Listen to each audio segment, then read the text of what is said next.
Tonight, if the sky where you are happens to be clear, you can walk outside and look at another galaxy without any equipment at all.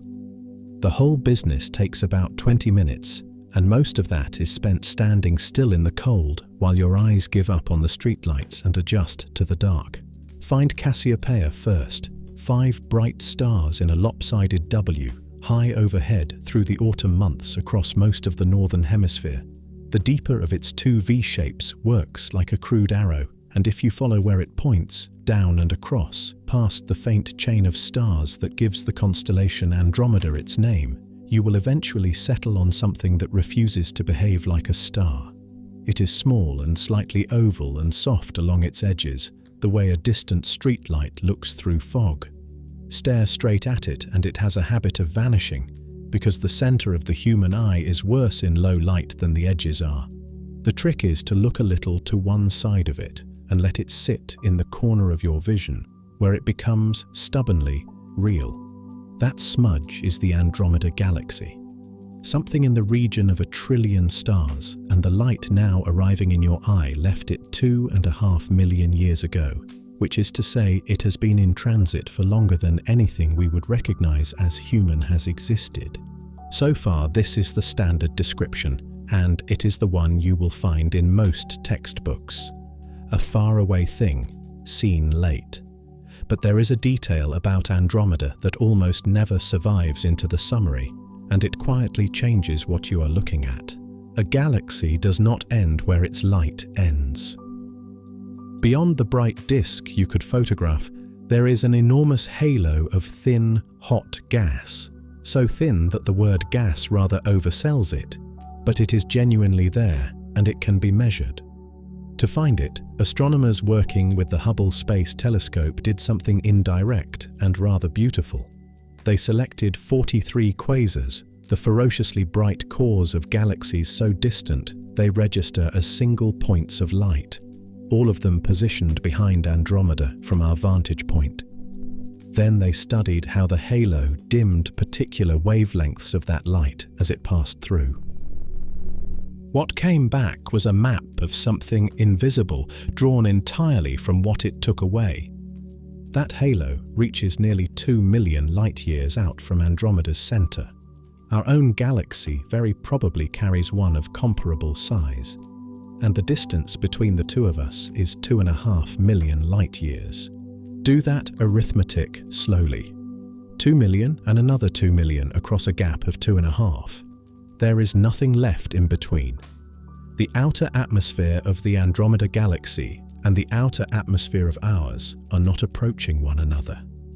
They are already in contact tonight, while you stand in a garden somewhere squinting at a smudge. There is a second thing worth knowing about that smudge, which is that you are not seeing most of it. What registers to the naked eye is the bright core alone, and the core is a small fraction of the whole. The galaxy carries on well past the part your eye can drag out of the dark, far enough that if you could take in all of it at once, you would not call it a smudge, and you would almost certainly never again call it small. It is also moving. Andromeda is falling toward us at roughly 110 kilometers every second, which would carry it from London to New York in about 50 seconds. For most of the last century, what followed from that seemed settled. The two galaxies were falling together. They would meet in something like 4.5 billion years, and they would merge into a single elliptical galaxy, an outcome that astronomers, in an unusually casual moment, named Milkomeda. You will find that version in textbooks, in planetarium shows, and in more or less every documentary ever made on the subject. Then, in 2025, a team led by Till Sawala at the University of Helsinki went back through the whole calculation. They had better numbers than anyone before them. Precise positions and motions gathered by the Gaia spacecraft and by Hubble. And instead of running the simulation, once they ran it about 100,000 times, varying 22 separate measured quantities across the full range of their uncertainties. They were not attempting to overturn anything. They were trying to work out how much of the confidence was actually load-bearing. Not much of it, as it turned out. Across those 100,000 futures, the odds of the Milky Way and Andromeda merging within the next 10 billion years came out close to a coin flip. The famous version, the head-on collision 4 or 5 billion years from now, survived in around 2% of them. This is not a reprieve, and it is worth being clear about that early, because the word collision does a lot of unhelpful work. Nothing was ever coming for us. There is no version of this story in which Andromeda arrives and something is destroyed. Not the Earth, not the Sun, not a single star in either galaxy. What is at stake is not survival, but shape. Two of the largest structures anywhere near us are in contact, and the only open question is whether they finish as one thing or as two. And you are not watching any of it from outside. You are somewhere in the middle of one of the two, on a small, wet planet orbiting an ordinary star about halfway along a spiral arm, looking up at the other one. There is something worth sitting with in the fact that the correction came from us. For 100 years we told a confident story about how our own galaxy ends, and the confidence turned out to be the part that was wrong. Nothing in the sky changed. No new object appeared, no signal arrived, no light went out. A group of people simply went back through their own arithmetic, found the uncertainty they had been quietly rounding away, and said so out loud. Whatever else we are the part of the universe that checks its work. Before we go any further out, one small thing. If you find yourself falling asleep to these, which is entirely the intention, subscribing is what keeps them being made. No enthusiasm required.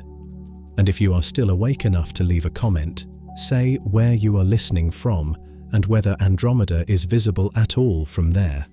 Some of you are far enough south that it never clears the horizon.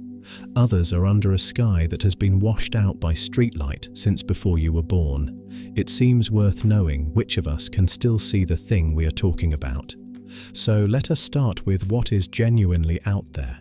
Because the smudge you can find tonight, the one that disappears the moment you look straight at it, is barely a rounding error on the thing itself. 6 full moons, laid edge to edge in a single row, would just about span the Andromeda galaxy as it sits in the sky tonight. That is its real extent, measured across the long axis, a little over 3 degrees of sky.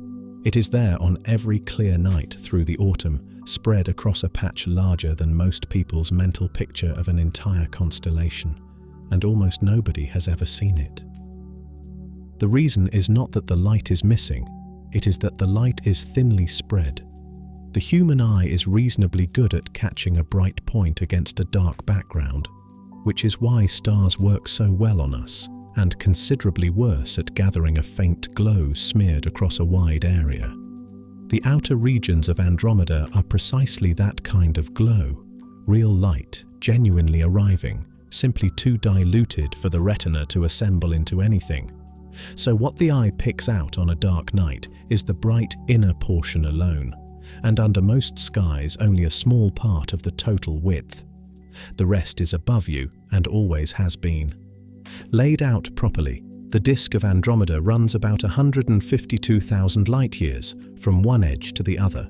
Ours runs to roughly 100,000 by the usual reckoning, which makes Andromeda half again as wide, and it is usually described as the most distant object the unaided human eye can reach. If you could stand at one rim of that disk and send a signal to the other, the reply would arrive 152,000 years later. Light, which could circle the Earth 7.5 times in a single second, needs longer than our species has existed to cross that one galaxy. Andromeda holds something on the order of 1 trillion stars. Our own is usually credited with a few 100 billion, which sounds like a comfortable defeat until the question turns to mass. Because the stars are not the part that decides anything. For most of the 20th century, Andromeda was assumed to be the clear heavyweight of the pair, the larger galaxy that would eventually take us, and the star counts appeared to settle the matter. Then astronomers began weighing the two of them properly, by tracking how fast satellite galaxies and globular clusters swing around the outskirts, which remains the only reliable method for measuring something that cannot be seen. The results brought the pair close to level. Andromeda may still be marginally ahead, it may not be. What became unmistakable is that the great majority of the material in both galaxies is not starlight at all, and never has been.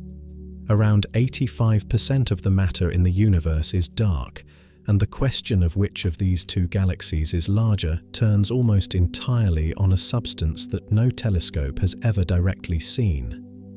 None of this was obvious, and for most of recorded history, it was not even a question worth asking.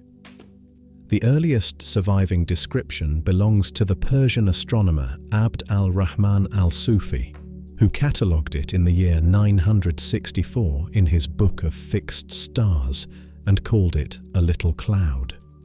That is an entirely reasonable thing to call it. It looks like a little cloud. When Simon Marius turned one of the first telescopes on it in 1612, the instrument was not nearly good enough to overturn the verdict, and his description remains one of the loveliest in the history of astronomy. "The light," he wrote, "of a candle seen through horn." Thin sheets of animal horn were what people used in lanterns and small windows before glass became cheap, and anyone who had handled one knew exactly the quality of light he meant: diffuse, warm, and without any edge to it. For the next 3 centuries, the argument went nowhere, because nobody could measure how far away the thing was, and without a distance there was no way to tell a cloud of gas inside our own galaxy from an entire galaxy sitting somewhere beyond it. The dispute came to a head in April of 1920 in a hall at the Smithsonian in Washington, where Harlow Shapley and Heber Curtis spent an evening arguing the two positions in front of an audience. Shapley held that the Milky Way was essentially the whole of creation, and the spiral nebulae were features inside it. Curtis held that they were separate island universes at unthinkable distances. Neither man could prove his case, and the evening settled nothing. What settled it was a photographic plate, exposed across 2 nights in October of 1923 at the Mount Wilson Observatory in California. Edwin Hubble was hunting for novae, stars that flare and then fade, and he marked 3 candidates on the plate in ink. Afterwards, he went back through images taken on earlier nights and found that one of his novae was doing something else entirely. It was brightening and dimming on a steady, repeating cycle. That made it a Cepheid variable, and Cepheids are among the most useful objects in all of astronomy because the speed of the pulse is tied directly to the star's true brightness. Time the beat and you know how luminous it actually is. Set that against how bright it merely appears from here, and the gap between the two gives you the distance. Hubble crossed out the letter N he had written beside the star, scrawled the letters VAR next to it with an exclamation mark in red, and held in that moment the answer to a question that had stayed open since the year 964. The distance came back enormous. Andromeda was not inside our galaxy at all. It was a separate one, entire and complete, and the universe abruptly acquired a size that nobody had been prepared for. Hubble announced the result on the 1st of January 1925. So for something close to 1,000 years, from Al-Sufi's little cloud, through Marius and his candle, to the evening in Washington when 2 capable astronomers argued each other to a draw, the largest galaxy in the northern sky sat in the catalogues as a patch of weather, and you would have called it a cloud as well. Standing in a garden with your eyes fully adjusted, that is exactly and precisely what it looks like. And all of it, the 152,000 light-years of disk, the trillion stars, every part of Andromeda that has ever registered on a photographic plate, sits at the center of something more than 20 times wider and very nearly dark. The trouble with that dark material is that it will not photograph. Not faintly, not with longer exposures, not with some better instrument still waiting to be built. The stuff out there gives off so little light that there is simply nothing for a camera to gather, and if you were somehow set down in the middle of it, you would turn in a full circle and see nothing whatsoever nearby in any direction. So it has to be caught in silhouette instead, and the method depends on an accident in the arrangement of the universe. Scattered across the patch of sky behind Andromeda, there happen to sit quasars, each of them pouring out light in a smooth, continuous spread across an enormous range of wavelengths. That light travels for billions of years, passes through Andromeda's outer envelope during the last stretch of its journey, and arrives here carrying a record of everything it met along the way. What it meets, it loses. An atom lying in the path will absorb light at a few precise wavelengths and no others, fixed by the energies its electrons are permitted to hold. The mark left behind on the incoming spectrum is a narrow, dark notch, cut cleanly out of an otherwise unbroken band of color, and reading that notch tells you three separate things at once. Its depth reports how much of that particular atom stood in the way. Its position along the spectrum reports how fast the gas is traveling toward us or away, because motion nudges the wavelength very slightly off where it ought to be. And its width reports the temperature, since hotter atoms jostle faster in every direction and smear the absorption across a broader band. None of this could be done from the ground. The wavelengths where these particular atoms leave their signatures fall in the ultraviolet, and our own atmosphere absorbs ultraviolet almost entirely, which is the reason anyone survives an afternoon outdoors. The measurement had to wait for a spectrograph in orbit above the air.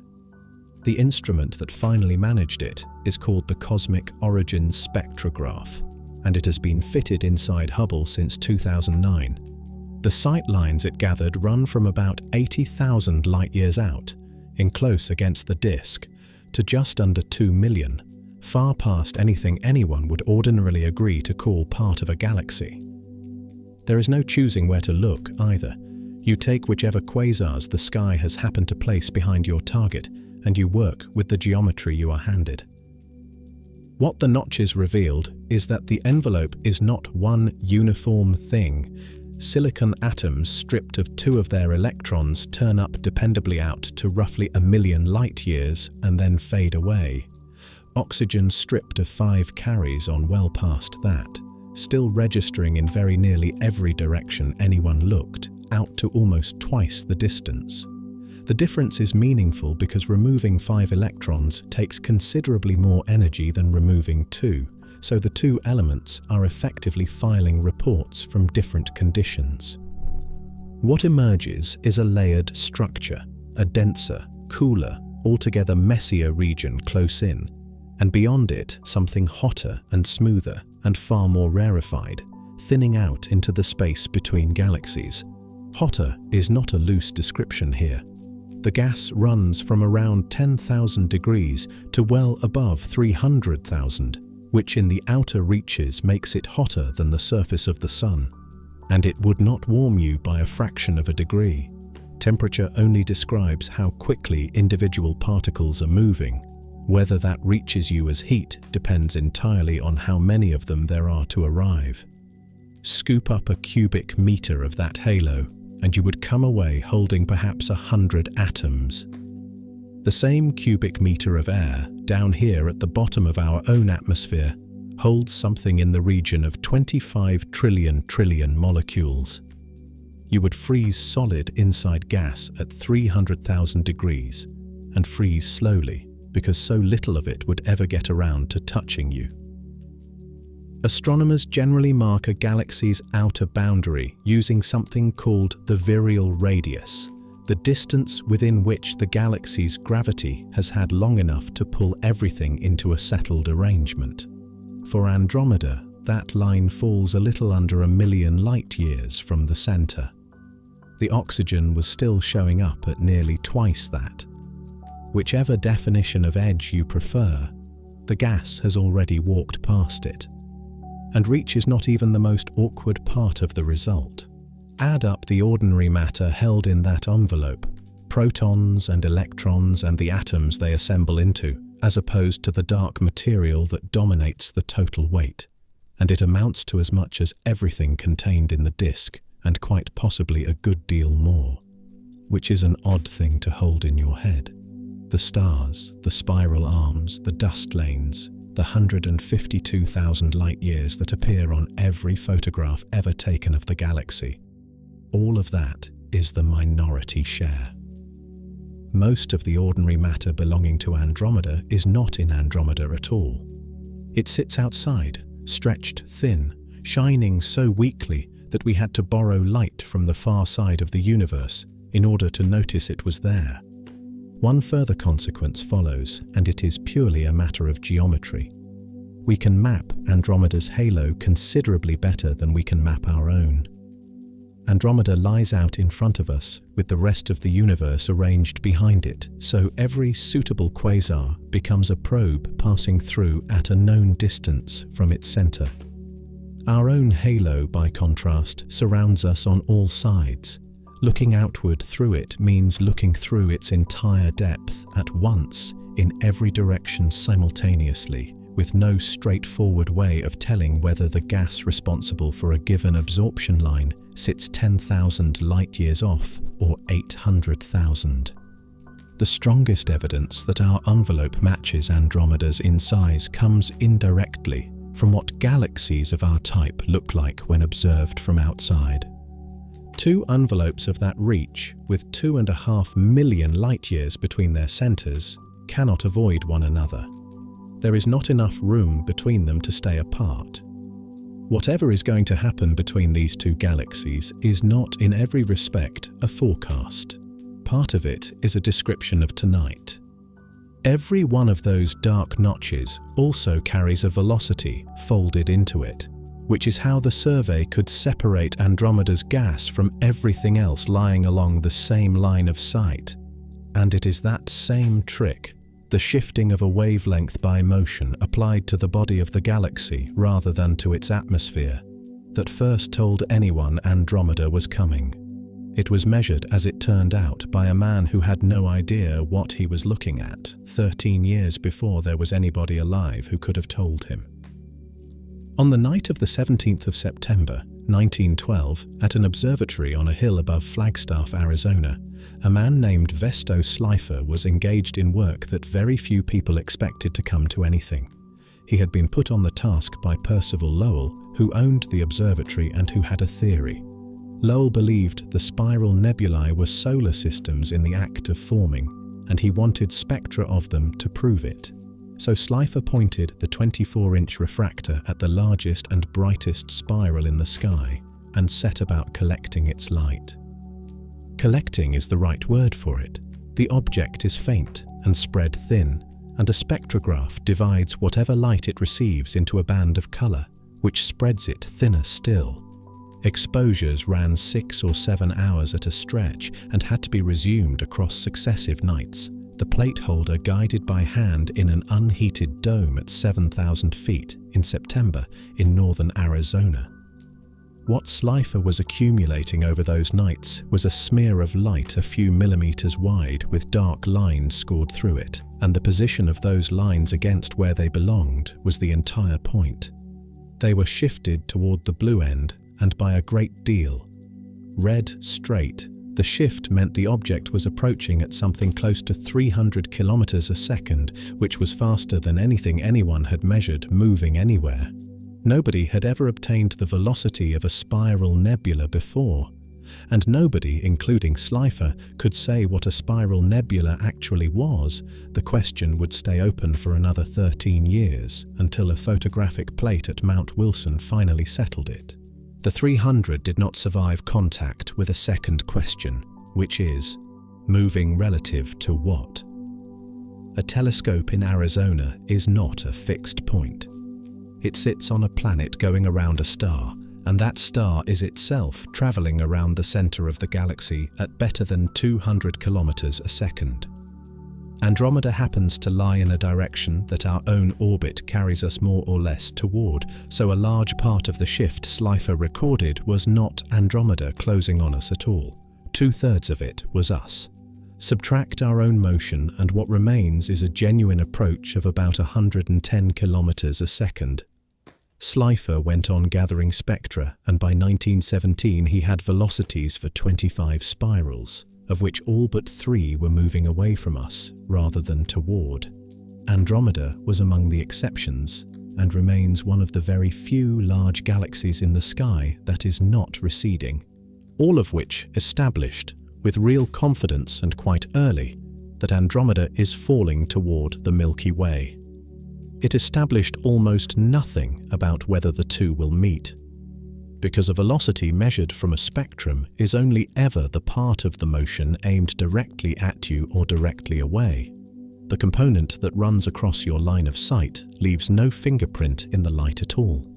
To measure that, you have to watch the object physically change position in the sky. Consider what that requires at 2.5 million light-years. Take a single degree of sky. Divide it into 60 parts, and each part is roughly the finest detail an unaided eye can separate. Divide one of those into 60 again, and you have an arcsecond, which is about the width of a coin seen from 5 kilometers away. Now cut an arcsecond into 1,000,000 pieces. If Andromeda were sliding sideways at 100 kilometers a second, genuinely fast, faster than its approach, that motion would register here as roughly 27 of those millionths per year. At that rate, the galaxy would need something near 37,000 years to shift by a single arcsecond, and better than 2 million years before the change amounted to anything an eye could catch. This is why the sideways number went unmeasured for a century after Slipher. It was not that people lacked interest. There was nothing to see. What eventually made it possible was Hubble and a certain amount of patience.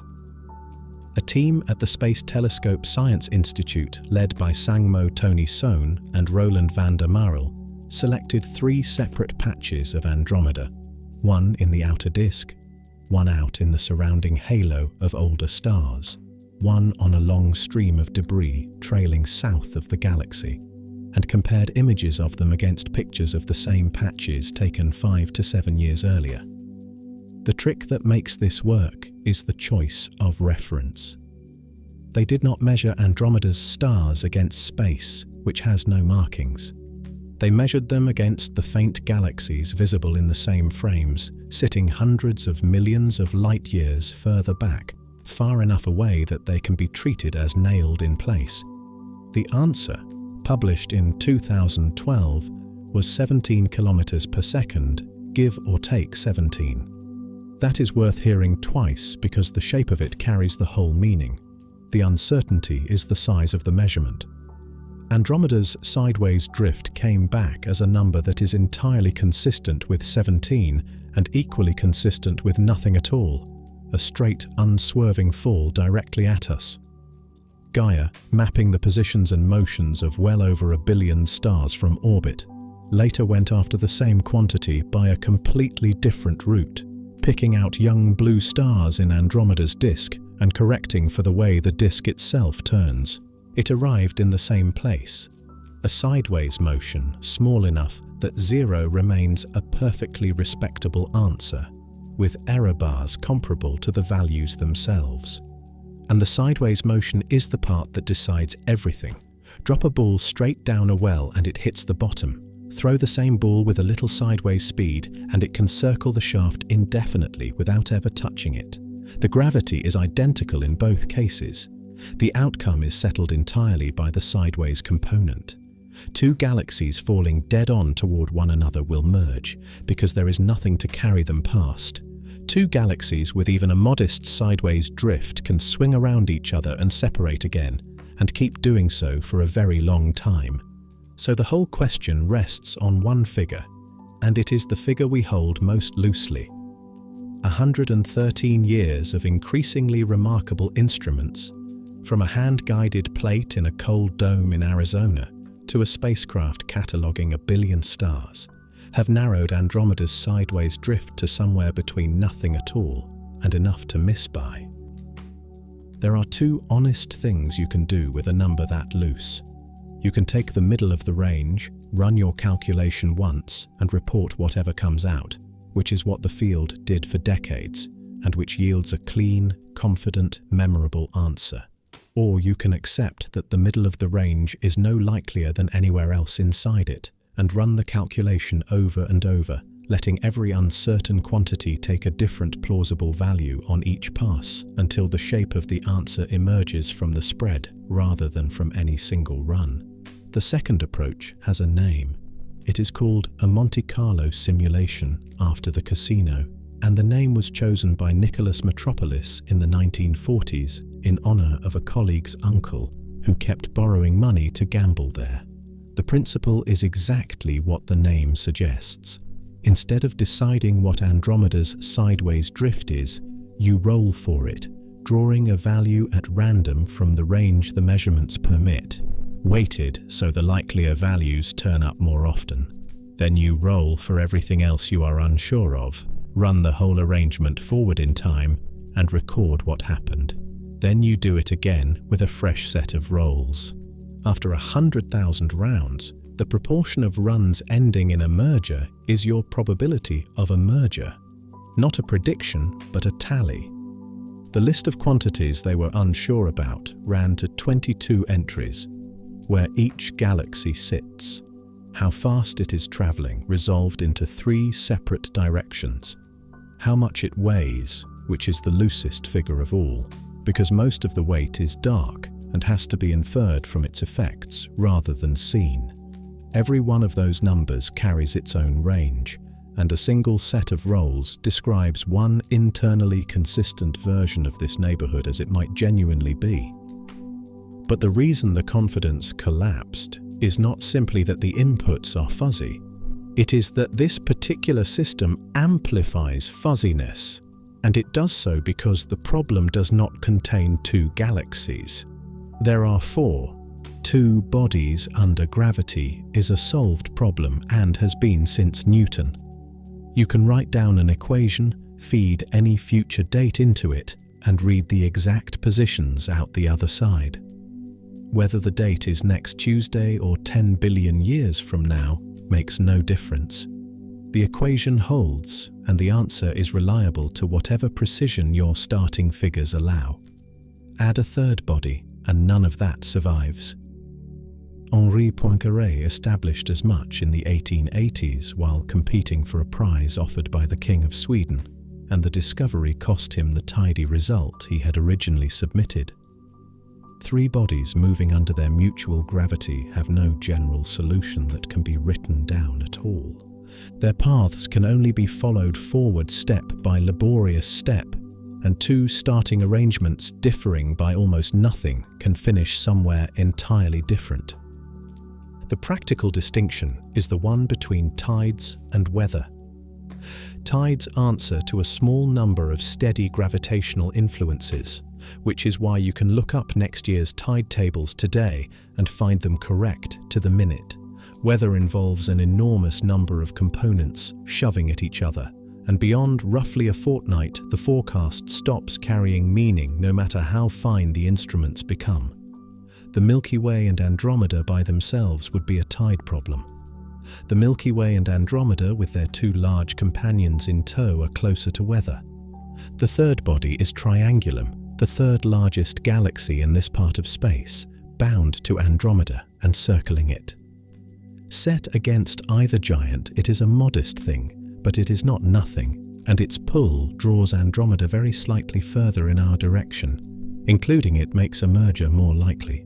The 4th is the large Magellanic Cloud, which belongs to us rather than to Andromeda, and which hangs in the southern sky as a detached-looking patch of the Milky Way sitting off by itself.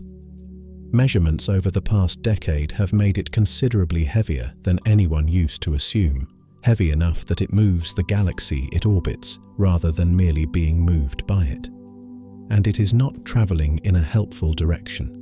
Its path cuts roughly across the line between us and Andromeda instead of running along it, so the Milky Way's response is a sideways lurch. Out of the plane, the 2 large galaxies have been falling in.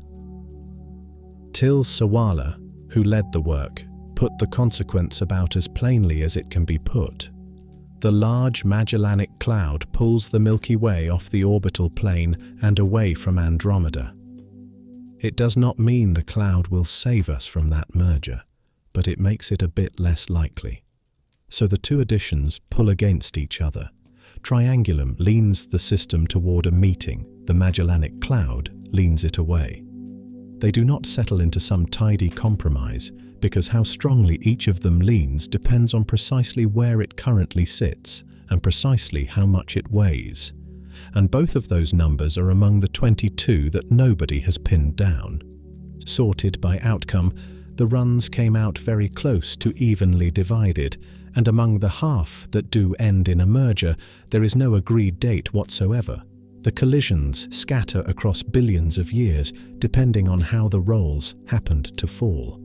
The paper's own conclusion is that with the observations presently available, the timing of a merger cannot be established, and neither can whether one occurs. It is worth being precise about what the other half actually looks like, because no merger does not mean the two galaxies part company. They stay gravitationally bound to one another regardless.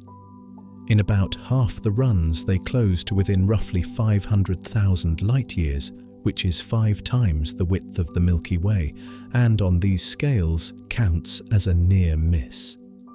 Having come that close, each galaxy drags on the other's surrounding halo and gives up orbital energy in the process, so it cannot climb back out to where it began. Those are the runs that eventually merge, though frequently a long way beyond 4 or 5 billion years. In the remainder, the two simply never reach that threshold and settle into something more like a long marriage than a collision. A slow, wide circling of a shared center, two large galaxies orbiting one another without ever quite arriving, which leaves us holding two futures of almost identical weight. Sawala's own summary of the situation was that there is an almost equal probability for the widely publicized merger scenario, or alternatively, for one in which the Milky Way and Andromeda both come through entirely unscathed. Of those 22 loose numbers, the masses remain the loosest, and there is an old and rather elegant method for getting at them that involves weighing neither galaxy directly. It uses nothing but the fall itself, how far apart the two are, how quickly they are closing, and how long they have had to build up that speed. The technique predates almost every measurement it now sits alongside, and the first time anyone worked it through, the answer came back so large that it implied the existence of something nobody had yet found. In 1959, two astronomers named Frans Kahn and Lodewijk Voltier published a short paper that weighed everything in this part of the universe using 3 numbers, not one of which had anything to do with brightness. Their reasoning went like this. In the early universe, everything sat packed close together, and the expansion that followed carried the Milky Way and Andromeda apart, exactly as it carried everything else apart from everything else. But those two were heavy enough and near enough to one another that their mutual gravity eventually overcame the expansion in the space between them. At some point, they stopped separating. They turned around, and they have been falling back toward each other ever since, which means the journey we are watching now is the return leg of a round trip that began at the beginning. That is the whole trick, and it is a good one. A round trip gives you a duration, and the duration here is the age of the universe. You also know the present separation and the present closing speed, both of which are measured. Only one value for the combined mass of the two galaxies can produce that particular arrangement, separate for that long, turn around, and arrive at that distance traveling at that speed. Set up the equation and solve it, and you have weighed the pair without needing to detect a single star belonging to either. The method assumes the two are falling more or less straight at one another, which in 1959 was an assumption made out of necessity, and which the proper motion measurements half a century later turned out to support rather well. The figure that emerged was enormous. Kahn and Voltaire found that the Milky Way and Andromeda together had to amount to at least 3 trillion times the mass of the Sun, and quite possibly a good deal more. Then they added up everything actually visible in both galaxies, every star, every glowing cloud of gas, everything that had ever registered on a photographic plate, and found they could account for only a small fraction of the total. This was 1959. Fritz Zwicky had run into something similar 26 years earlier while studying a distant swarm of galaxies in the constellation Coma Berenices, and had been comprehensively ignored. Vera Rubin's measurements of how stars orbit inside spiral galaxies, the work that finally made the conclusion impossible to argue with, were still more than a decade off. What Kahn and Voltaire had produced was a third and entirely independent route to the same answer, approached from a direction neither of the others had used, not the motions inside a single galaxy and not the motions within a distant cluster, but the simple fact of our own 2 galaxies falling toward each other and the speed at which they were doing it. The technique is still in use, and it still returns an answer of the same general size. There is a great deal more in this neighbourhood than shines. That neighbourhood has a name and a membership list. It is called the local group, and the count currently stands at something over 80 galaxies, a figure that keeps creeping upward as fainter members are teased out of the background. The overwhelming majority are dwarfs, small and dim, containing a few million stars rather than a few 100 billion, most of them in orbit around one or other of the 2 large spirals. Measured by weight, the local group is really just the Milky Way and Andromeda, with Triangulum a distant third and the remaining 80-odd contributing very little. And the whole arrangement has an edge, not a wall, and not anything anyone could photograph, but a real physical boundary sitting at a calculable distance. Everywhere in the universe, 2 influences are working against each other. Gravity draws matter inward. Dark energy pushes space apart, and unlike gravity, it does not weaken with distance, spread over a greater volume. It simply has more room to act in. Close to a massive object, gravity dominates without contest. Far away from everything, dark energy dominates absolutely. Somewhere in between lies a surface where the 2 exactly balance, and for the local group, that surface sits roughly 5 million light-years out from the center of the system. Inside that radius, the matter is settled. The galaxies here are not receding from one another at all. They are bound, they are orbiting, and in the case of the 2 largest, they are falling. Cross the boundary and the balance tips the other way, and everything beyond it is being carried off, and will go on being carried off at a rate that increases the further it gets, which makes this a distinctly unusual address. Nearly everything in the observable universe is moving away from nearly everything else, and the further away a thing is, the faster it goes.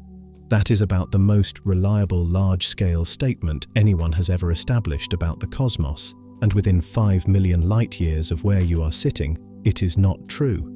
The expansion has not been switched off locally. A bound system simply does not take part in it, which also explains why Andromeda's blue shift is such an oddity.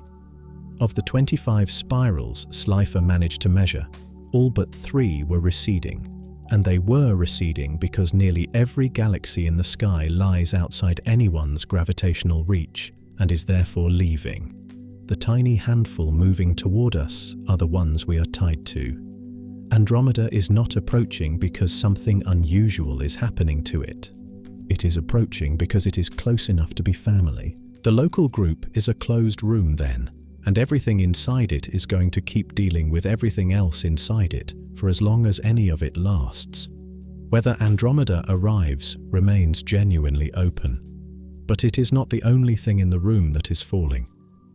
Much nearer in, well within our own gravitational reach, something considerably smaller has been steadily losing altitude for a long time. And about that one, there is no argument whatsoever. The collision that is actually coming has no famous name, no diagram in any textbook, and almost no public profile whatsoever. It is not, Andromeda. It is the same object that has been quietly tilting the odds against Andromeda all along, the Milky Way's largest satellite, sitting roughly 163,000 light-years out and falling. The obscurity is not because it is hard to see. If you live anywhere south of about the 20th parallel, you have almost certainly looked straight at it. The Large Magellanic Cloud hangs in the southern sky as a luminous, ragged, faintly structured patch that looks for all the world like a piece of the Milky Way that has broken loose and drifted off. It spans better than 10 degrees. Set against the full moon, that is more than 20 moon widths laid side by side, several times the reach of Andromeda. And unlike Andromeda, most of it is genuinely bright enough to see. People have been looking at it for a very long time. It appears in the astronomical traditions of Aboriginal Australians and of the peoples of the Southern Pacific, and Abd al-Rahman al-Sufi, the same 10th century astronomer who catalogued Andromeda as a little cloud, recorded this one too, under the name the Southern Arabs used, the White Ox. He noted, correctly, that it could not be seen from where he was working and had to be taken on the authority of travellers further south. The European name arrived much later and attached itself to Ferdinand Magellan's crew, who reported it on the voyage of 1519, several centuries after it had already been written down. It is a real galaxy, not a wisp. Something like 20 billion stars spread across roughly 14,000 light-years, which makes it the fourth largest thing in the local group. It contains one of the most productive star-forming regions known anywhere nearby, and in 1987 it supplied the closest supernova anyone has observed since the invention of the telescope. And it is heavier than it was long assumed to be. That reassessment, built on better measurements of how fast it is traveling and how it disturbs the material around it, has pushed its total mass towards something in the region of 1/10 of the Milky Way's. 1/10 sounds modest. For a satellite galaxy, it is enormous, and it is the difference between an object that orbits quietly for the rest of time and one that is on its way in. The reason it is on its way in comes down to a process with a rather misleading name. It is called dynamical friction, and it involves no friction of the ordinary sort, because nothing ever touches anything. Picture the cloud moving through the outer reaches of our galaxy, not through stars, which are far too sparse to matter, but through the enormous dark halo surrounding the Milky Way. Its gravity pulls on everything it passes. Those particles begin falling toward it, but the cloud is traveling fast, and by the time the material it has attracted arrives at the place it was aiming for, the cloud has moved on. So the matter piles up behind it instead, in a trailing overdensity, a wake made entirely of gravity. And that wake, being a concentration of mass sitting directly astern, pulls backward. The cloud is decelerated, continuously and inescapably, by the very material its own gravity has gathered up. Subramanian Chandrasekhar worked out the mathematics of it in 1943, and it applies to any massive object ploughing through any diffuse medium, anywhere. The critical detail is how the drag scales. It does not rise in step with the satellite's mass. It rises with the square of it. Double the weight of the Large Magellanic Cloud, and you quadruple the force working to slow it down.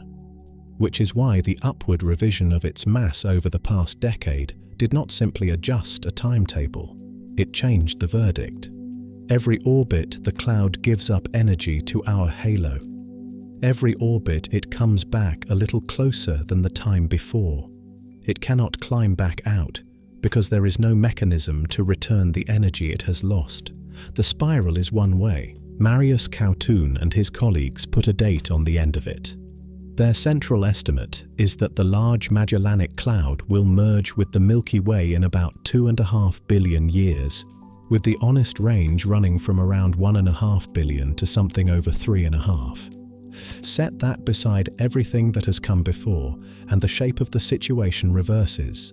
The Andromeda merger, which every one of us grew up being told was coming, sits 4 or 5 billion years away at the earliest, and rests on a coin flip. This one arrives in roughly half that time, and it is not a coin flip. The cloud is inside our gravitational reach, it is losing energy on every pass, and the physics that governs its descent is not in dispute. It is going to happen. When it does, the Milky Way will not be damaged. It will be enlarged. The cloud's 20 billion stars will be pulled apart into long streams and folded into our own halo, which is expected to end up something like 5 times more massive than it is today. A considerable quantity of fresh gas will be delivered along with them, and some of it will find its way inward, to a place that has been going hungry for a long while. The black hole at the center of our galaxy is quiet at present, in the way that something with nothing to eat is quiet. Given that delivery, it could grow substantially, by as much as a factor of 8 on some estimates, and light up in the process. Whatever the Milky Way is in 2.5 billion years, it will be bigger and brighter and busier than the galaxy we currently occupy, which leaves the Large Magellanic Cloud in a genuinely strange position. It is at once the next major collision the Milky Way will experience, and the single largest reason the more famous one may never take place at all. The same sideways tug that dooms the cloud is the tug pulling our galaxy off the line it would otherwise be falling along. It is not saving us from anything because there was nothing to be saved from, but it is quietly rewriting the odds while going down, so the Milky Way is going to be struck. The only genuinely open questions are by what and how soon, which leaves the thing everybody wants to know within about 5 seconds of hearing that 2 galaxies are on a collision course. What becomes of the stars? And the answer to that turns out to be very nearly the opposite of what the word collision suggests. Start with the word itself, because it is doing real damage. Collision calls up something out of a demolition yard. 2 solid things meeting, material breaking, a noise. None of that applies here, and the reason is that a galaxy is not a solid object in any sense worth defending. It is very nearly nothing at all. Shrink the sun until it is a grain of sand, 0.5 millimeter across, and set it down on the table in front of you. On that same scale, the nearest other star is a second grain of sand about 14 kilometers away, on the far side of a decent-sized town with absolutely nothing in the intervening distance. That is the local density of matter in the galaxy you live in, and as galactic neighborhoods go, it is fairly ordinary. Run 2 collections of that description into one another, and the chance of any individual grain striking any other is not merely small. One way of expressing the odds: a given star's likelihood of hitting another star during a galactic merger is lower than tossing a coin 27 times and having it come down heads on every single throw, which is a useful figure to set against everything else here, because the merger itself is one coin toss. What happens to any particular star caught up in it is 27 in a row. That applies across the disks, where the overwhelming majority of the stars actually live. In the crowded innermost regions, where the density climbs by many orders of magnitude, the odds stop being quite so absolute, and occasional collisions do occur. But across the great bulk of both galaxies, 2 entire populations of stars can pass completely through one another without a single one of them making contact with anything. None of which means nothing happens to them. Gravity has never required contact. Every star crossing into the other galaxy feels the pull of everything it passes, and every one of those pulls bends its path a little. So the effect is not damage, it is disorder. A spiral galaxy is an unusually well-organized structure. Its stars travel in the same direction, in roughly the same plane, on orbits that are close to circular. That order is the only reason spiral arms can exist at all, since an arm is a pattern in an orderly flow, and a pattern needs something regular to form in. A merger dismantles the regularity. Each near passage tips a star slightly out of the plane, or stretches its orbit into something more elongated, or turns it a few degrees off the direction everything else is going. Multiply that across several 100 billion stars over several billion years, and the disk stops behaving like a disk. The most extreme version happens out at the edges, and it comes down to one simple asymmetry. When another galaxy approaches, the near side of yours is pulled harder than the far side because gravity weakens with distance, and the two sides are not the same distance away. That difference stretches the whole structure like something being pulled slowly apart, and the stars in the outer regions, held most loosely, furthest from the center, easiest to take, are drawn out into enormous streamers that can run for hundreds of thousands of light years beyond the galaxy that made them. Which brings the question closer to home, because the Sun is nowhere near the middle of the Milky Way. It sits about 26,000 light-years out, better than halfway to the edge, on the loosely held side of the arrangement. It takes something like 230 million years to complete a single circuit of the galaxy, and has managed roughly 20 of them since it formed. Cox and Loeb worked out where it might finish up. On their modelling, the Sun carries about a 12% chance, a little better than 1 in 8, of being lifted out of its present orbit and deposited in the extended tidal material at the first close passage of the two galaxies. By the second passage, that rises to around 30%, or close to 1 in 3, and there is a small but genuine possibility in the region of 1 chance in 40 that when everything has settled, the Sun finds itself more tightly bound to Andromeda than to the galaxy it was born in. Every one of those figures assumes the merger happens at all, which is precisely the thing still in question. They are not odds on the future, they are odds on one branch of it. And even down that branch, nothing is broken. The Sun would come through entirely unharmed, and so would the planets, which are held by a gravitational grip enormously stronger than anything a galaxy passing at a distance could apply to them. The one part of the solar system that would notice is the outermost shell of comets, drifting 1,000 times further out than the furthest planet and attached to the Sun by the faintest of margins. That material could be stripped away or stirred up. Everything inside it stays exactly where it is. What changes is the address, the view, the neighbors, the direction of travel, and the shape of the sky over your head. A solar system carried off into a tidal stream is still a solar system. It is simply somewhere else, under different stars. Which is how two galaxies pass directly through one another, several 100 billion stars crossing several 100 billion stars, without a single one of them ever touching anything. The gas cannot. The difference between a star and a cloud of gas, when two galaxies meet, comes down to a single quantity: how far an individual particle can travel before it runs into something else. For a star, that distance is absurd.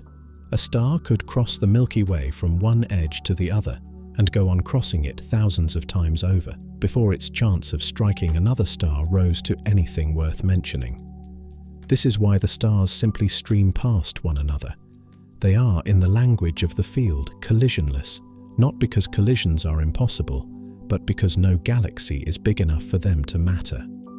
For an atom inside a cold molecular cloud, the same distance is a minute fraction of the cloud's own width. Every particle is permanently colliding with its neighbors. A collection of things that are permanently colliding is not a swarm. It is a fluid, and two fluids arriving at one another at several hundred kilometers a second do not slide through each other. They meet at a surface, and everything of consequence happens at that surface. What forms there is a shock front, and the numbers involved are extreme. Sound travels through a cold molecular cloud at something like 1/5 of a kilometer per second. These clouds sit about 10 degrees above absolute zero, and cold gas is a slow medium. The gas arriving is doing several hundred kilometers a second. The ratio between the two runs into the high hundreds and beyond, which puts the encounter in a regime that the word supersonic barely begins to cover.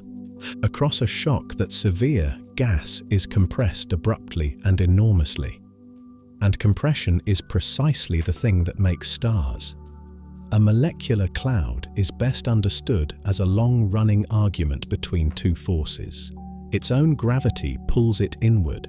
Its internal pressure and its turbulent churning hold it up. Most clouds sit near the balance point and drift along for millions of years without ever quite tipping. Squeeze one and you tip it. The density climbs, gravity strengthens faster than pressure can answer, and pockets within the cloud begin to fall in on themselves, and collapsing gas, given enough of it, becomes a star. So the collision does not destroy the gas, it lights it. Star formation rates across a merging pair can climb by a factor of tens, and in the most extreme systems by 100 or more. Nor does it produce stars one at a time. The compressed regions are large, and they collapse wholesale, generating clusters that contain hundreds of thousands of stars, occasionally more than 1 million, packed into a handful of light years. They are called superstar clusters, and the densest of them are bound tightly enough to survive being pulled at for as long as there is anything left to pull, which produces a genuinely strange result. The most permanent objects the entire merger will ever create are the ones made during its most disruptive phase. Globular clusters endure for 10 billion years, long after two galaxies have finished becoming one, and long after nobody could tell by looking which stars originally came from where. Those clusters will still be there, intact, orbiting, and traceable to the collision that assembled them. None of this needs to be imagined because it is going on right now, roughly 45 million light-years away in the constellation Corvus, and you can look at the photographs. Two spiral galaxies began running into each other there a few 100 million years ago. The encounter has already flung out two enormous curving streamers of stars and gas, each running for hundreds of thousands of light-years, and those streamers are what gave the system its name. They are called the antennae. The two disks have not yet merged. They remain distinguishable objects, overlapping along one edge like hands beginning to interlock. And the most revealing thing in the images is where the light actually is. You would expect the two nuclei to dominate. Galactic centers are where gas piles up, and both of these have a great deal of it. They do not dominate. Infrared imaging from the Spitzer Space Telescope established that the fiercest star formation anywhere in the system is in neither nucleus. It is in the overlap region between them, the strip of space where the two disks are physically pressing together. Both galactic centers are producing stars more slowly than the seam between them, despite holding abundant, dense gas of their own.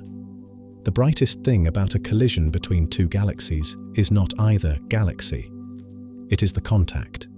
Nobody will ever watch a single merger run from start to finish. The process takes billions of years, and we have had telescopes for a little over 400. What can be done instead is to photograph a great many of them, each one frozen at a different stage, and lay them out in order. Alar Tumre assembled precisely such a sequence, 11 interacting systems arranged from the earliest encounters through to the nearly completed. And the antennae sits at the front of it, the least advanced of the set. Further down the line, the tails lengthen, the disks surrender their shape. The two nuclei spiral toward each other and eventually become a single center. It is a flipbook built entirely out of strangers, and it is the closest thing anyone has to watching. There is a limit to all of it, and a hard one. A galaxy holds a finite quantity of gas. A starburst spends that supply, partly by converting it into stars, and partly because the largest of those new stars burn through their fuel in a few million years, detonate, and drive much of what remains straight out of the galaxy altogether. The burst is not the opening of a new era of star formation, but the closing of the old one. And every part of it, the shock fronts, the new clusters, the light of 100 million young stars coming on more or less together, would be happening overhead. Not in a photograph and not 45 million light-years away, but directly above whatever ground there was to stand on. It would be, by a considerable margin, the most remarkable sky this planet has ever had. The first thing to understand about the view is that for a very long time, almost nothing happens. Angular size works against drama. Andromeda covers a little over 3 degrees of sky from 2.5 million light-years out, and to double that figure, it has to halve the distance, which takes something on the order of 1 billion years. You could be born at any point during the approach, live a full life, watch your grandchildren live theirs, and nothing whatsoever would appear to have changed. Astronomers of that era would be able to measure the difference between one century and the next. Nobody would be able to see it. And closing the distance does not, by itself, brighten anything. This is one of the genuinely counterintuitive facts about looking at things in space. Bringing a galaxy nearer does not make any part of it more luminous. It makes it larger. The light arriving per square degree stays exactly where it was, because the additional light is spread across a proportionally bigger patch of sky. Andromeda coming toward us would not burn more fiercely, it would simply occupy more room at the same faintness it has now. So for the first several billion years, the change amounts to the slow swelling of something most people would still struggle to see. The bright inner region grows from a small oval into a considerably larger one. The faint outer material, which is most of the galaxy, spreads further and further across the sky while staying below the threshold of the unaided eye. The object gets bigger without ever quite getting easier. By the time of closest approach, in that half of the possible futures where the two come near enough for it to matter, Andromeda would be somewhere in the region of 500,000 light-years away and would cover about 16 degrees. That is better than 30 full moons laid edge to edge and about half again as much sky as the large Magellanic Cloud takes up over the southern hemisphere today. It is also the point at which both galaxies stop looking like galaxies. The stretching begins at the outskirts and works its way inward, and what it produces are streams, long curving trails of stars drawn out of both disks and thrown into the space between them, running for hundreds of thousands of light-years. From the ground they would not read as streams. They would read as architecture, enormous faint arcs crossing the sky at angles bearing no relation to the shape anything used to have. Somewhere around here the sky would genuinely begin to brighten, and not because anything had come closer. New stars would be being made in quantity, and the largest of them are the most luminous objects a galaxy ever holds. Regions of glowing hydrogen would appear where previously there had been nothing at all. Newly assembled clusters, each holding 100,000 stars in a space a few light-years across, would show up as individual points brighter than anything in the sky tonight. Brighter than Sirius, brighter than Jupiter. And there would be a great many of them. There is a threshold in human vision where colour comes back. The eye sees in near monochrome at low light levels, which is why the night sky reads as white and grey no matter what wavelengths are actually arriving at it. A sufficiently bright sky crosses back over that line. The hydrogen would be red, the young stars would be blue-white. And for the first time in the history of this planet, if you looked up, the night would have colour in it. If the sun were among the stars pulled out into one of those streams, and the odds of that are not small, the view would invert entirely. A tidal stream is a thin thing. Standing inside one, you would find the surrounding sky sparse, with few near neighbours and a great deal of dark between them. And the galaxy would be off to one side, entire, seen from the outside, in exactly the way we presently see Andromeda. Nobody has ever looked at the Milky Way. We have only ever looked along it, from a seat rather more than halfway out, at a structure we happen to be inside. From a tail, for the first time, it would be a thing with edges. Even staying put, the most fundamental change would be to that band. The Milky Way appears as a river across the sky for one reason and one reason only. We are inside a flat disk, looking the long way through it. Take away the flatness, and the scattering does take away the flatness, and the stars redistribute themselves. They stop being crowded into a stripe and spread across the whole sphere instead, more or less evenly in every direction. Every culture that has ever existed on this planet has a name for that band and a story about where it came from.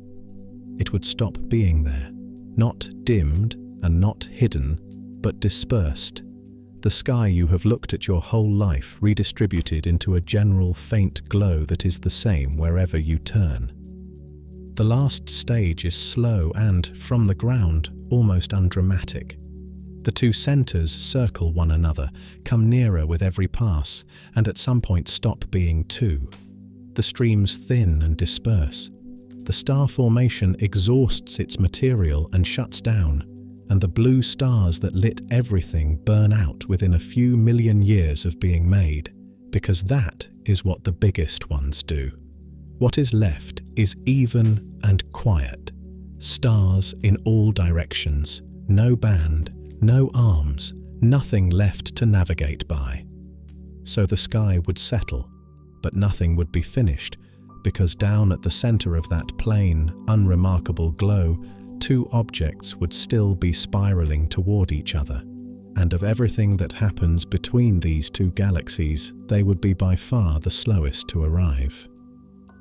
We know the mass of the nearer of those two objects to about 1/4%, which, for something 26,000 light-years away and definitionally invisible, is a slightly absurd achievement. It was done by watching stars. Very close to the center of the Milky Way, there is a population of stars on extremely tight orbits, and one of them, catalogued as S2, goes around once every 16 years. Two teams, one led by Reinhard Genzel and one by Andrea Ghez, tracked that star through complete circuits, measuring its position year after year through decades of instrument upgrades and atmospheric interference. At its closest, S2 passes the center at about 120 times the distance from the Earth to the Sun, traveling at a few percent of the speed of light. An orbit is a weighing scale. Give it enough time and enough precision, and it will tell you exactly what the star is going around. The two of them shared the Nobel Prize in Physics for it in 2020. The answer is 4.297 million times the mass of the Sun, give or take about 12,000. It is called Sagittarius A star, and in 2022 the Event Horizon Telescope produced an image of it, a ring of light bent around a dark center, assembled from radio observations gathered across the whole width of the planet. It is currently very quiet. There is almost nothing falling into it, and an object with nothing to fall into it produces almost no light. You are going around it at this moment, and it is doing nothing whatsoever. Set against Andromeda's, it is also small. Andromeda's center is a genuinely peculiar place. When Hubble first resolved it in 1993, the nucleus turned out to be double, two distinct peaks of brightness sitting side by side where there ought to have been one. The explanation, worked out by Scott Tremaine a couple of years later, is that the stars orbiting the center are traveling on stretched, elongated paths rather than circular ones, and anything on a stretched orbit spends most of its time out at the far end, moving slowly. So the stars pile up at the far side, producing a second bright patch made of nothing but crowding. Neither peak is the black hole. The black hole sits in a third and fainter component, buried inside a compact knot of hot blue stars, which is itself an unresolved puzzle, since star formation that close to an object of that mass ought to be extremely difficult. The mass of the thing in there is somewhere around 140 million times the mass of the Sun. The uncertainty is real, and the plausible range runs from about 110 million up past 200. But even at the low end, it is something like 30 times heavier than ours, and it stays ahead even after we are fed. absorbing the Large Magellanic Cloud is expected to deliver enough gas to grow Sagittarius A star substantially, perhaps by a factor of 8. 8 times 4.3 million is around 34 million. Andromeda's would still be 4 times larger, and it will have been growing too. In the story of these two galaxies coming together, our black hole is not the impressive one at any point. What happens to a pair like that when their galaxies merge is, at first, straightforward. Each black hole sits at the center of its own galaxy, and each galaxy's center sinks toward the middle of the combined system, shedding orbital energy into the surrounding material as it goes. The two are carried inward together with everything else. This works efficiently across a very wide range of distances, from tens of thousands of light years down to something in the region of a few light years, at which point the two find each other and settle into a mutual orbit. Then it stops working, and the reason is that the mechanism destroys its own fuel supply. A tight binary of two enormously massive objects is a catapult. Any star that wanders near it gets flung away at high speed, and every ejection costs the binary a little energy, which tightens the orbit slightly. That is the process that brings the two closer. But there is only so much material on orbits that pass near enough to be thrown, and the binary works through it. Having cleared out everything that could interact with it, the pair is left circling in an emptied region with nothing left to push against. Gravitational waves would finish the job, except that gravitational radiation only becomes an efficient way of losing energy once two objects are extremely close, something like 1/100th of a light year apart, and preferably closer. Between the separation where the catapult runs out of stars and the separation where gravitational waves take over, there is a gap in which neither process does much of anything. The gap is roughly a parsec across, which is where the name comes from. Astronomers call it the final parsec problem, and a parsec is about 3¼ light years, which means two black holes, containing between them the mass of a couple of 100 million suns, sitting closer together than you are to the nearest star, and unable to close the distance. Simulations that treat the surrounding material as a smooth spherical distribution have them stalled there for billions of years. Longer, in some cases, than the Earth has existed. There are proposed ways out. Real galaxies are not smooth spheres, and a lopsided or elongated center keeps steering fresh stars into range, which would keep the catapult supplied.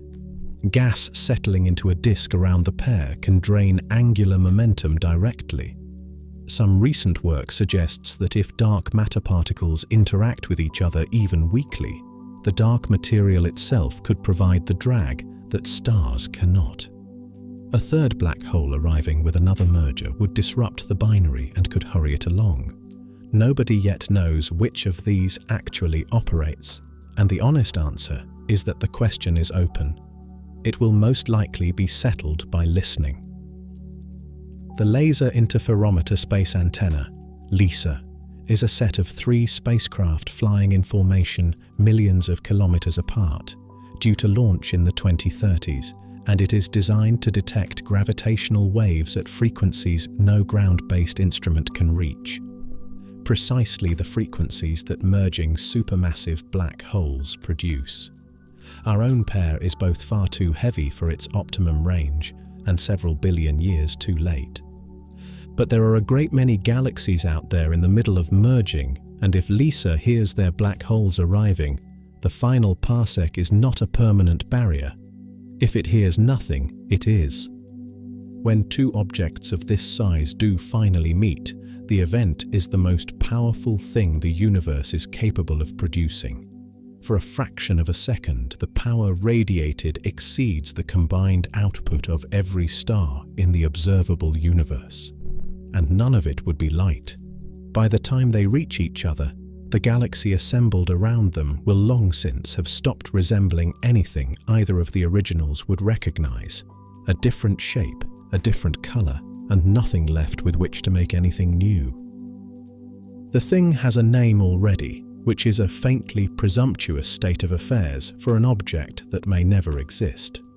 Cox and Loeb coined it in a paper written when the outcome still looked settled. Andromeda, the two galaxies folded into a single word before either of them had done anything. The name assumes an answer to the only question that actually matters here. Whether it will ever be needed is genuinely unknown. What is not in doubt is the description. The uncertainty concerns whether the two galaxies merge, not what results if they do. Run the simulations and they converge on the same object, because major mergers between comparable spirals have a characteristic endpoint, and it has been observed in a great many other places. The result is an elliptical galaxy, smooth, featureless, roughly egg-shaped, with no arms, no dust lanes, and no disk. Photographs of ellipticals are famously uninteresting to look at. There is a bright center that fades gradually outward in every direction, and essentially nothing else. No structure to trace, no pattern to follow, and nothing your eye can fasten onto, no matter how long the exposure runs. The reason runs deeper than appearance. A spiral galaxy holds itself up by spinning. Its stars travel in one shared direction, in one shared plane, and the whole arrangement is supported against its own gravity by that organized rotation, the way a plate stays flat while it spins. An elliptical is supported by something else entirely. Its stars move in every direction at once, on orbits that share no common plane and no common sense of rotation. And what holds the galaxy up is not spin, but the sheer disorder of all that motion. Countless stars going different ways, statistically balancing the pull inward. It is a structure supported by randomness. Where a spiral is a wheel, an elliptical is closer to a swarm that has agreed on nothing except an average position. It would also be physically larger than either galaxy that made it. The scattering that destroys the disks throws a great deal of material outward, so the remnant ends up rounder and more diffuse, spread across a greater span than the Milky Way and Andromeda currently occupy separately. And there is a way to check all of this, because merger remnants carry a signature. Think of what the collision produces at its height. Enormous compressed regions collapsing into clusters of 100,000 stars or more, dense enough to survive indefinitely. If ellipticals really are built from mergers, they ought to be unusually rich in globular clusters. They are. The Milky Way has roughly 150.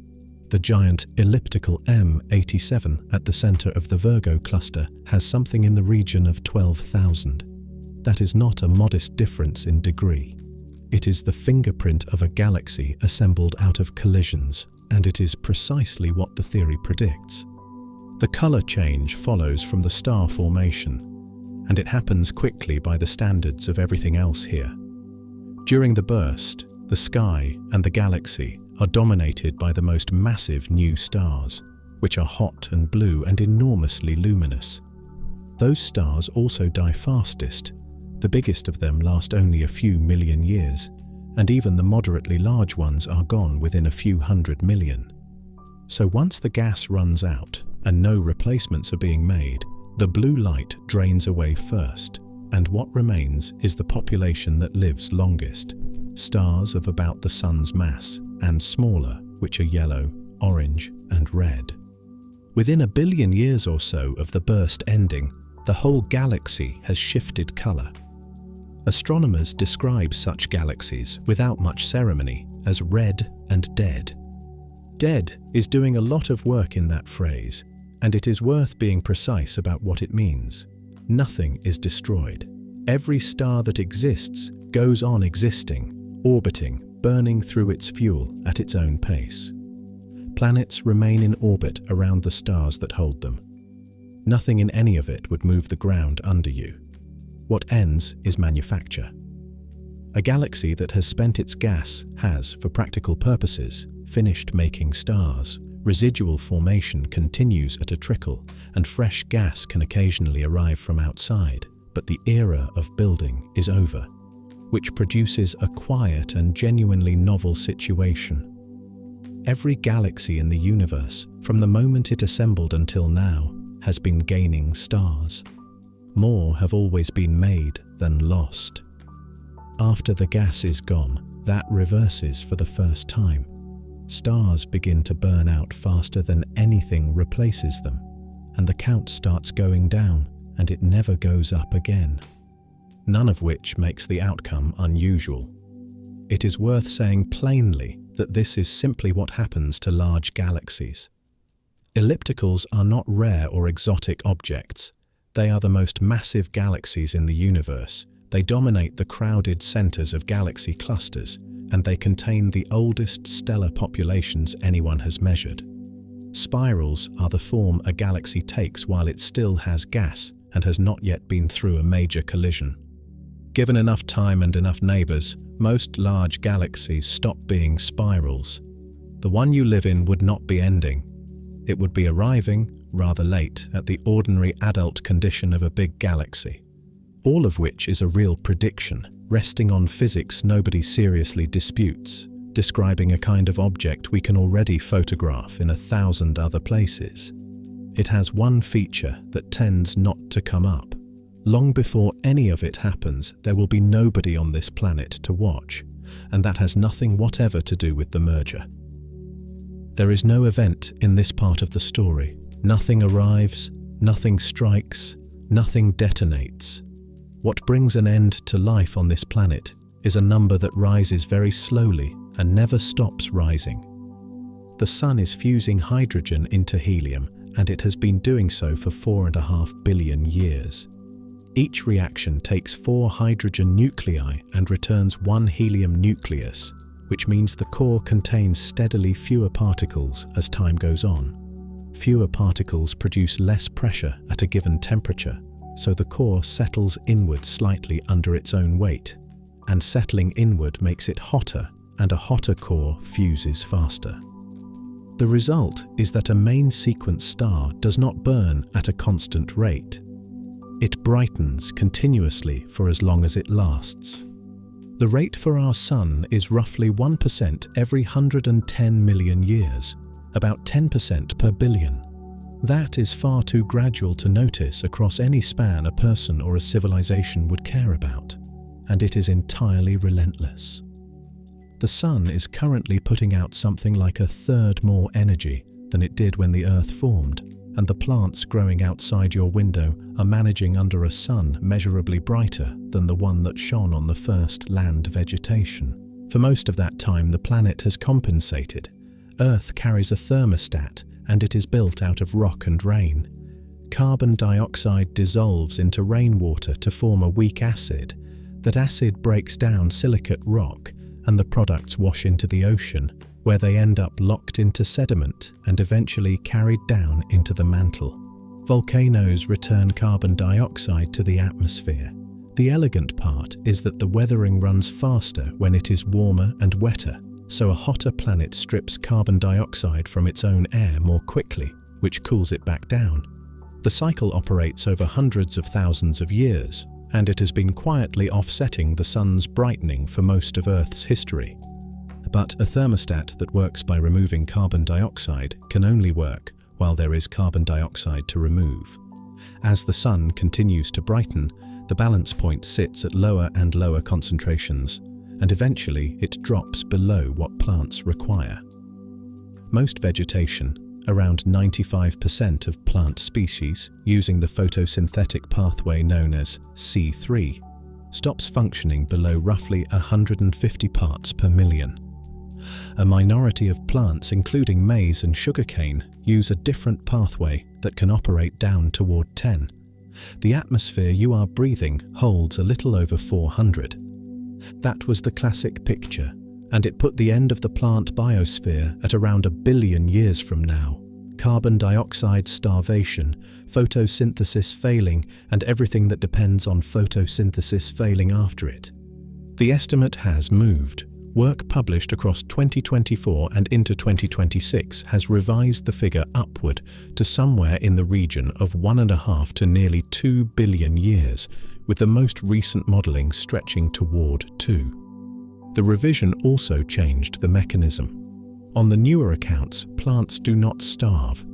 They overheat first. The reason is water. A warmer surface evaporates more of it, and water vapor is itself a powerful greenhouse gas, so the warming feeds itself. Beyond a certain point, the upper atmosphere becomes saturated. Water molecules drift high enough to be broken apart by ultraviolet light, and the hydrogen, being light, escapes into space and does not come back. That process is called the moist greenhouse transition, and it does two things at once. It pushes surface temperatures past what any plant can tolerate, and it begins removing the oceans permanently. The models put both events at roughly the same moment. The last vegetation dies at about the point the seas start going. Now set those dates beside one another, because the arithmetic is the whole of it. The biosphere ends somewhere between 1.5 and 2 billion years from now. The Large Magellanic Cloud arrives at about 2.5 billion. The earliest scenario in which Andromeda meets the Milky Way sits at 4 to 5 billion, and that is the version with a 2% likelihood attached to it. In the runs where a merger does occur, it usually happens considerably later. The Sun itself does not leave the main sequence until around 5 billion years from now. Every single one of those falls after the last plant. Even the collision that is certain, the near one, the one that is not a coin flip, the one that will genuinely enlarge this galaxy and wake its black hole, arrives several 100 million years too late for anything on this planet to register it. The tidal streams, the shock fronts, the clusters brighter than Sirius, the sky without a band across it, the color returning to the night. All of it plays out above a surface with no oceans and nothing growing on it.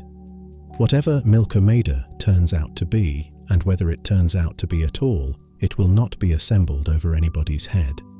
Which settles the question of whether any of this is dangerous, and settles it in a slightly unsatisfying direction. Andromeda was never a threat. Nothing described here was ever coming for anyone. The thing that ends life here is not a collision at all, but a slow arithmetic increase in the output of an ordinary star, running quietly in the background the whole time, 3 billion years ahead of the event you were probably taught to worry about. So the merger, if it happens, happens above an empty planet. But the emptiness is not the interesting part, because something else is running down on a far longer clock, and what that one takes with it is not life. It is evidence. Somewhere around 3 trillion years from now, an astronomer looks up. The sky above them holds stars, a great many of them, scattered evenly in all directions with no pattern worth naming, because the galaxy they live in is an elliptical, and has been one for longer than anything in their records. Beyond those stars there is nothing. Not darkness with objects in it, the way our own night is dark, but populated with something like 2 trillion galaxies. Nothing at all. They turn the finest instrument their civilization can build toward the space between the stars, and it comes back empty. The reason is straightforward enough. Expansion operates everywhere except inside gravitationally bound systems, and their galaxy is what remains of one. The old local group, held together by gravity that never let go, everything inside it long since collapsed into a single object. Everything outside that boundary has been accelerating away for a very long time. At some point it crossed the distance at which its light can no longer reach them, and that threshold works only one way. It is not that those galaxies became too faint to detect. It is that the space between is stretching faster than light can cross it, so the light does not arrive, and will not arrive again. What goes with it is the entire evidential basis of cosmology. The first casualty is the expansion itself. You cannot measure the recession of galaxies when there are no galaxies to take a spectrum of. Every redshift that anyone has ever used to build the picture of an expanding universe depended on there being something out there to point at. The second is the microwave background, the light released when the universe first cooled enough to become transparent, still arriving here from every direction. still measurable with modest equipment, and still the single most direct piece of evidence that there was a hot beginning at all. That light is being stretched by the same expansion carrying the galaxies away. Given enough time, its wavelength grows longer than any instrument could register, and eventually longer than the region a future observer could even survey. It does not fade out. It becomes undetectable, which is a worse outcome, because something that has faded at least leaves the impression of having once been there. The third loss is the most subtle and probably the most damaging. Part of how we know the universe began hot and dense is chemistry. The proportion of hydrogen to helium in the oldest material we can find matches, with real precision, what nuclear physics predicts should have been manufactured in the first few minutes of everything. That ratio is a fingerprint of the beginning. But stars make helium as well, continuously, and they have been doing it for the entire history of the universe. Extend that for a few trillion years of stellar processing, and the original signal lies buried beneath everything the stars have produced since. The chemistry stops testifying, which leaves our future astronomer in a genuinely awkward position, and the awkwardness has nothing to do with incompetence. Assume they are superb. Assume their instruments outclass ours, their mathematics runs deeper, their standards of evidence are stricter than anything we manage. They will observe a single galaxy of stars sitting in an unchanging emptiness, showing no expansion, carrying no background radiation, with element abundances that indicate nothing in particular about any beginning. And they will conclude, carefully and honestly, that they inhabit one static galaxy in an otherwise empty universe of indeterminate age. Every scrap of evidence available to them supports that conclusion. It is the correct reading of the data. It is also entirely wrong. Lawrence Krauss and Robert Scherer worked this through in a paper published in 2007, which took the Gravity Research Foundation's top prize that year under a title that carries most of the argument by itself: The Return of a Static Universe and the End of Cosmology. Their point was never that the scientists of the far future will be careless.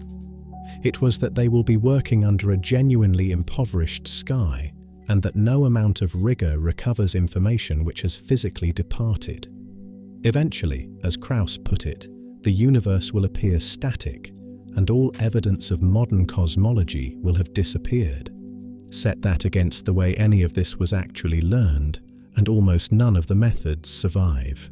The blue shift measured on cold nights in Arizona in 1912 needed Andromeda to be there, with light arriving from it. That much holds. Andromeda sits inside the bound system, so it stays, one way or another.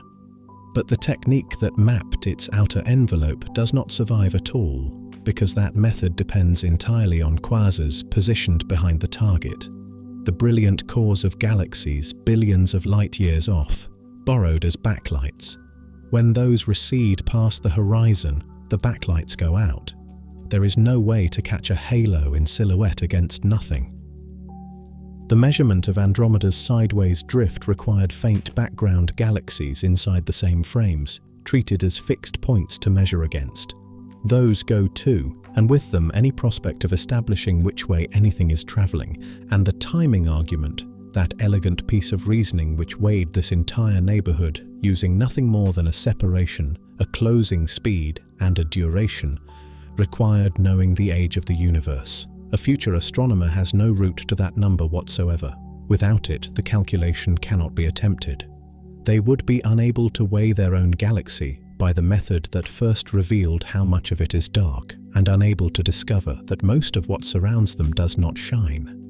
So the question of whether these two galaxies merge, and when and how much of it anybody can honestly claim to know, that is not a permanent question. It needs a particular kind of sky to be asked in at all. There is something worth sitting with here, and it is not the loneliness of that future sky. All of this has been building toward an admission. The merger might happen, and it might not. The odds sit near enough to even. The one number that settles it is the number held most loosely of all. It would be easy to file that as a failure. 113 years of increasingly remarkable instruments, and the answer comes back as a shrug. But uncertainty of that particular kind is not cheap, and it is not what you get from knowing nothing. It is what you get from knowing a great deal and having measured carefully enough to make out the edges of your own knowledge. To be genuinely unsure whether Andromeda will arrive, you first have to find Andromeda, work out what it is, measure how quickly it approaches, attempt the far harder measurement of how it drifts, weigh 4 galaxies, including 2 that nobody thought to include, and run the whole arrangement forward through 10 billion years 100,000 times over. Ignorance costs nothing. Well-mapped ignorance costs everything we have. The astronomers of that far future will not hold a wrong answer about any of this. They will not hold the question. Nothing available to them will hint that their galaxy was ever 2 galaxies, or that anything ever approached it, or that there was ever anything nearby for it to approach. They will not be uncertain, because uncertainty requires enough evidence to notice what is missing, and that is precisely what will have gone. We are alive during the stretch in which the sky still says things. Not at the start of it, and nowhere near the end. Somewhere in the early part of a long opening that began when the first light got loose and will close when the last of it has drifted too far to catch. Everything anyone knows about where any of this came from was found inside that opening, and all of it was found by a species that has been paying close attention for roughly 400 years, none of which asks anything of you. That is worth saying plainly, because numbers on this scale can leave a person feeling they ought to be doing something, and there is nothing to be done. The sun will brighten at its own pace. Andromeda will arrive, or it will not. Neither has the slightest bearing on tomorrow morning. What is true tonight is smaller and easier to check. If your sky happens to be clear, that galaxy is up there now. The light settling on the roof above you left it 2.5 million years ago and has been travelling without interruption ever since to arrive here on this particular evening at the edge of your vision. It is a faint oval, and it vanishes when you look straight at it. It has been doing that for as long as anyone has bothered to look. There is no urgency in any of it. The nearest thing to a deadline runs to billions of years. Whatever happens will happen slowly, and it will happen without us. So there is nothing to decide and nothing to keep watch for. Rest now, if you can. Let the arithmetic carry on without you for a while. It has been running for 13.8 billion years, and it has never once needed anybody awake to check it. The light is still arriving. It will still be arriving in the morning. Good night.